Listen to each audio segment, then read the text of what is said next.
What's up, YouTube? It's Saturday morning, getting ready to go to fast lane. Today's the day we're going to switch out the 6R80 transmission with a T56 Magnum transmission in the Mach 1.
Put a dowel. Gotta put a dowel on it. So I got the 6R80 out. Wasn't easy. Took two of us to wedge the damn thing out with the long tube headers. But there it is. Circle D converter, flex plate, transmission, drive shaft, transmission cooler, cross member. Everything you need to put a 6R in your car. Except for the electronics, which I'm gonna pull out in a few minutes. But anyway, just want to give you a quick inside look. There it is out. And gotta put a dowel back in here. I guess it came out with the transmission, so I gotta put the dowel back in it and then put the flywheel on it, and we'll start moving along.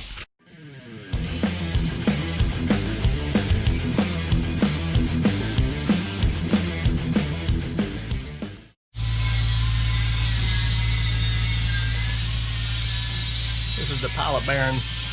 It goes right up in here. And that's where the front of the transmission rides. We're about to put this in.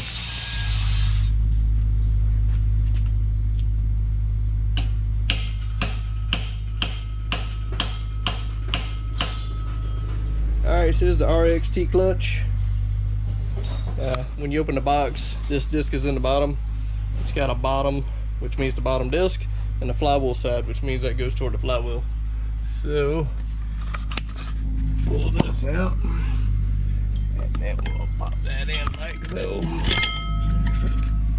Alright, so now we got the disc in there. That's how it's supposed to look. Bottom disc and the flywheel side's on the other side.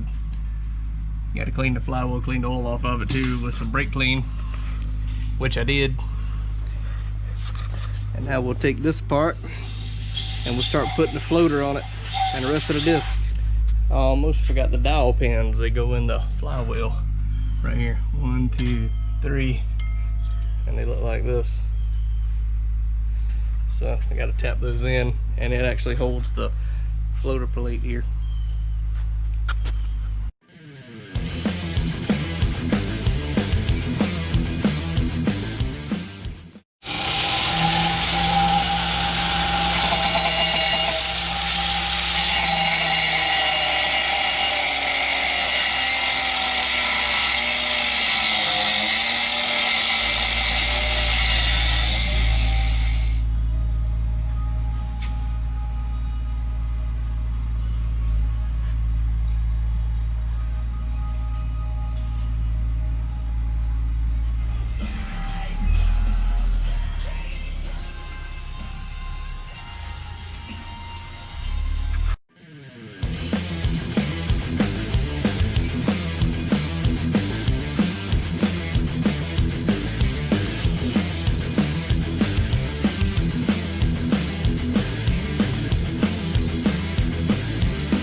after 10 o'clock. Took a little longer than I thought.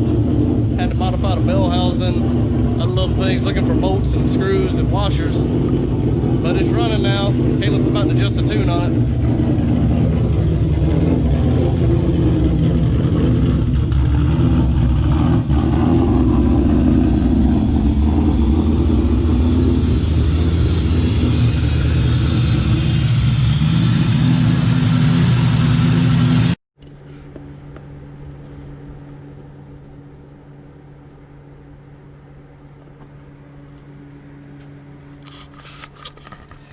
Tweaking the tune a little bit for the speedometer to read correctly, and was going to drive it home, but it started raining, so now I'm back to loading it on the trailer tonight. Alright, well, it's Sunday. Worked late Saturday night getting the T56 Magnum and the Mach 1 and getting the 6R80 out, so that all worked out really well. Had a few little hiccups along the way. Long story short, the Bellhousing wouldn't clear my Cook's long tube headers, so had to cut a little chunk out of it and then chamfer it down, clean it up, and paint it so it looks factory. But it was not going on without doing that. Once I got that in, everything else went in pretty fine, pretty reasonable. I got the car, Caleb did a quick tune just so I can get it running and drive it around a little bit. As soon as I got ready to drive it home last night, I was going to leave my truck and trailer at the shop, it started raining. So I came back and loaded the car on a trailer, and it was pouring down rain. I got completely soaking wet, but I towed it home last night, got up today, and I went back to see Caleb, and he tweaked on the tune a little bit on my handheld, so I came home to load it. And I finally got the car off the trailer, and you may not be able to see it, but it is pouring down rain again, which sucks. But the good news is I got the reverse lockout wired in a while ago. I got all the 6R80 quick 6 stuff removed from the car, so that's a plus. And what I'm about to do now is I'm about to put the console in and the passenger seat. So here's my seats. One's out of the TTSaleen and the other one's out of the Mach 1. But here's the console to go back in it, and the shift boot arrangement, and then the center stack holder here that goes in here. But anyway, like I say, been fighting the rain most of the day, so haven't really been able to drive the car. I'm not going to drive the car on those 555, what are they? Toyo Proxy R888R tires on that car. It took me a minute to remember. The Cobra actually has Toyo TQ drag radius 315 35 by 18. The Mach 1 has 305 35 by 18 888Rs. Anyway, I don't like driving those in the rain, and it's been raining so much it's really puddled around here. So long story short, I'm gonna try to get this console in and the seat so I can go ahead and put the car back in the hole here between the TTSaleen and the Terminator. So anyway, just wanted to give a quick update, try to tie off the project. I wanted to have some driving around in this video, but it just wasn't happening. So stay tuned, a couple days, I'll have some drive time with the car with the 6-speed, but I really like it so far. I can crank the car up, I can ease out on the clutch, and the car continues to run just fine. So the whole part of changing 6R80 out was the converter with the clutches, 5-disc clutches, was dragging down way too much. In the TTSaleen, it dragged down enough, but with smooth running cams, it would still stay running. With the choppy cams in the Mach 1, it didn't like none of that. It kept trying to cut off.